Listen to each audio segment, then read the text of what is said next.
Spokane's red light cameras on hold again.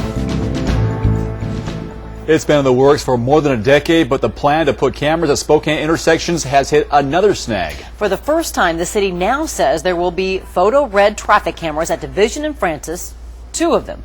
Others at Mission and Hamilton, Division and Sprague and Brown. The question now is, when? KXLY4's McKay Allen was at a public safety meeting where that was discussed today. McKay, what's the holdup? Well, the holdup is a lot of different things. They originally said spring, then early summer, then late summer, and now into early fall. The problem seems to be the details. There's so much approval, so many engineers needed, and so many studies needed from every single party involved. People running these lights all the time. The plan to put cameras up at 4 Spokane intersections, the ever-dangerous Division and Sprague. Because not only is it the worst in our city, but we did some checking, it was the second worst in the state.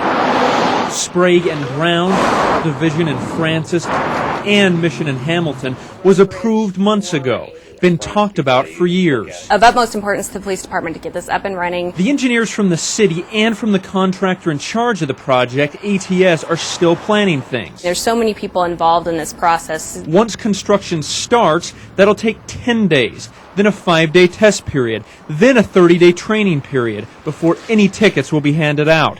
But all of that is still a long way off. No one seems sure how long. Somebody give me a rough date for starting the 30-day warning period. But they can't give one. Chief, I respect that, and of course I'm just asking if it's kind of approximate. I mean, I don't want to sit here and say the year 2011. Right. But There are just too many variables. The snag at Division and Sprague. Right now, that's our biggest hang-up is we have to go through the railroad. To give the camera a clear picture, they have to mount it on the railroad bridge itself. But that involves the railroad's approval, their engineers, and a whole different set of permits and okays. anytime you mention railroad, they're on called railroad for nothing. But despite the annoyance and the delays, city officials and most people we talked to today insist the system would help. I have an older son that was in California, and he got his little picture sent to him in the mail from a stoplight there that he went through, and it made him stop and think. Now, the city insists safety is their only motive, but other cities with a similar program have been raking in the cash. Moses Lake has 2 cameras.